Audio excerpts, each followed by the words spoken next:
low and said, use just a little of this. But thank you. Yeah, it's about 23%. And thank you for being a wonderful audience. I am thrilled that Will invited me to be a part of the Northern Mariposa County History Center's Gala, and I'm just happy that I can put something like this medicine show together for you all and share this silliness. As Willa said, I've been doing living history since a wee lad when I discovered the Renaissance fairs, and it was like, this is magic, because it's kind of a party, and it's also trying to relive Elizabethan England, at least the good points of it. There were some people representing the plague and other things, but nonetheless, I was fascinated by it, and over the years, as Will mentioned, I've been very fortunate to be a part of a lot of projects that include living history and often sponsored by the state. In Old Sac, I was one of the lead directors and developers and writers and performers for the Time Travel Weekends, which had a 5-year run during the summers.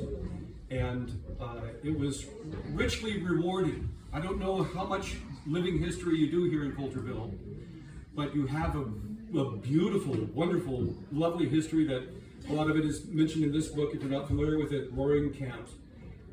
Chapters on Fremont and the mischief that he was up to the entire time he was here, and the war that took place here with the Miwoks, where all the miners got together.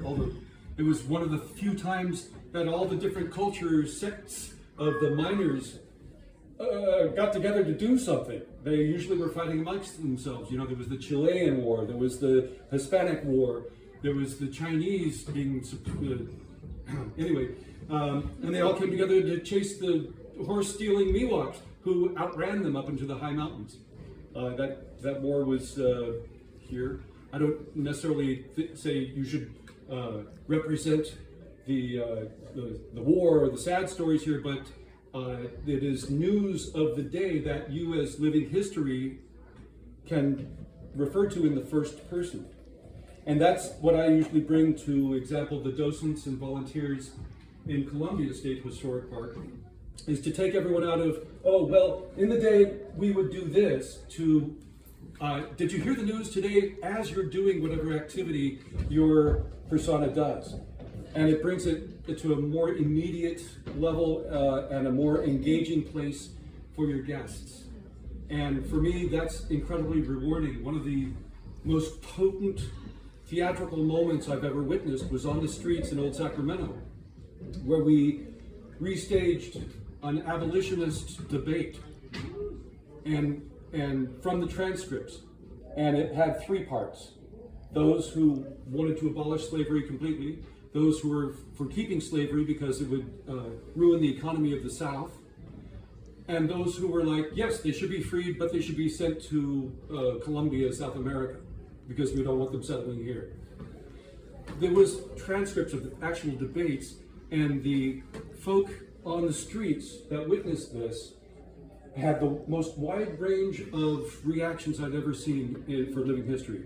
Some people were laughing, others were crying, and others were like, get their kids out of there. It was remarkable, and it was from transcripts of actual debates from the time. And that kind of first person living history, then we had the debaters themselves talk about, as their characters, how it really meant to them a little bit. So it's an enrichment educationally and with entertainment as well. And that, I don't think you can get any higher than that in living history presentation. So I just wanted to encourage that kind of work if you're doing living history here in the museum in the center, or at Coyote Days or other festivals that you have living history going on. And once again, thank you for having me here. If there's any questions, I'm happy to answer. And also, if anyone is a fan of any of my work, I have a portfolio by photos of different films and TV shows I'm in at the front desk near the TV monitor in the front room. Happy to sign those. I ask for $20 and I'll split that money with the History Center. Usually $40. There's a couple of raffle items that are signed pictures from Back to the Future. Thank you very much.